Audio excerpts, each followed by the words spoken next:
What I did for my book was to show that the aftermath of the riots could actually offer us with other lessons that we can actually imbibe in many of our students.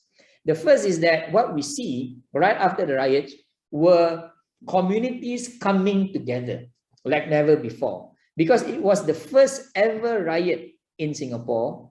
The IRO, which was basically established very early on in 1947 and gained very little traction on the ground, now got to work. So the riots taught us about the importance of interracial and interreligious cooperation in the aftermath of major conflicts and public controversies.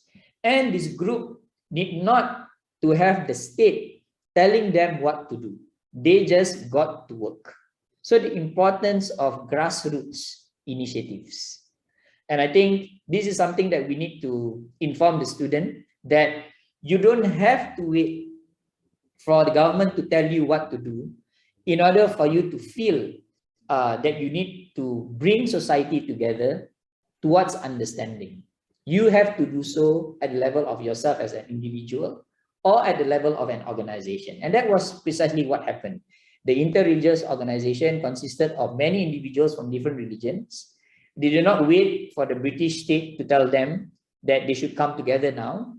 They basically went out and now tell all communities that this whole issue did not be seen as a Muslim versus other religions, Malays versus other ethnic groups, but rather that we should come together as people who are staying in this place called Singapore. So this is the first lesson that I think have been underlined in our textbooks, but what has not been underlined is the agency of people on the ground, right?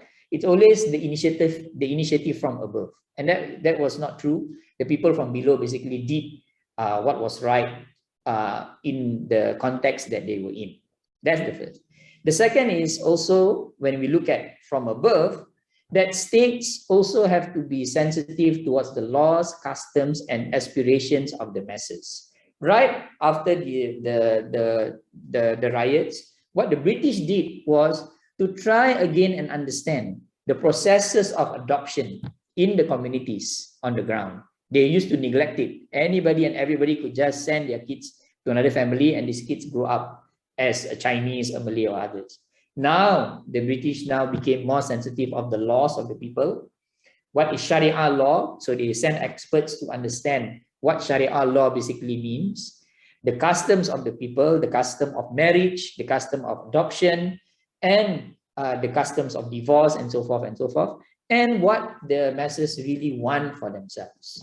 So the British, from being a colonizer that was very much imposing things from the top, now mobilize a lot of their government servants on the ground to study the communities even more.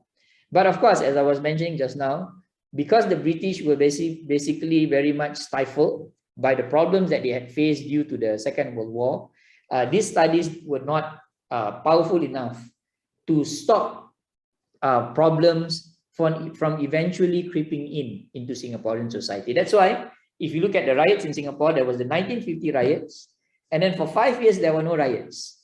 Until 1955, I think the first riot was the Hock Lee one, and then followed by the National Service one and others. This 5 years gap was precisely because the British now became more and more sensitive of what was happening on the ground.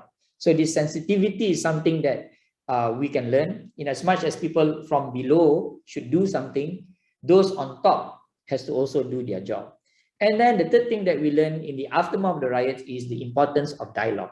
So one of those things that the British and the people on the ground did was to construct groups that try to understand each other's cultures, to resolve some of the inequalities, and to resolve some of the misunderstandings that had cropped up due to the riots. There was a lot of tension between Muslims and Christians then.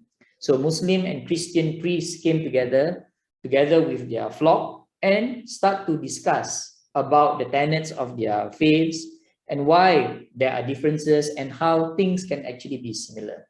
And these dialogues are actually so much important in our time. What I see, and I look at my own kids, is that they don't interact enough the way I see it across cultures and try to understand each other's cultures more in day-to-day communication. There's very little conversation in Singapore, partly maybe because of how we are raised to not talk so much about other people's faiths, other people's cultures, and others.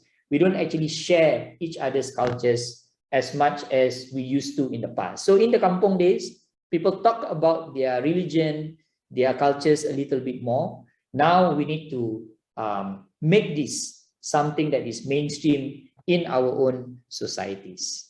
Those are the 3 lessons that I can bring out. Of course, we don't have much time.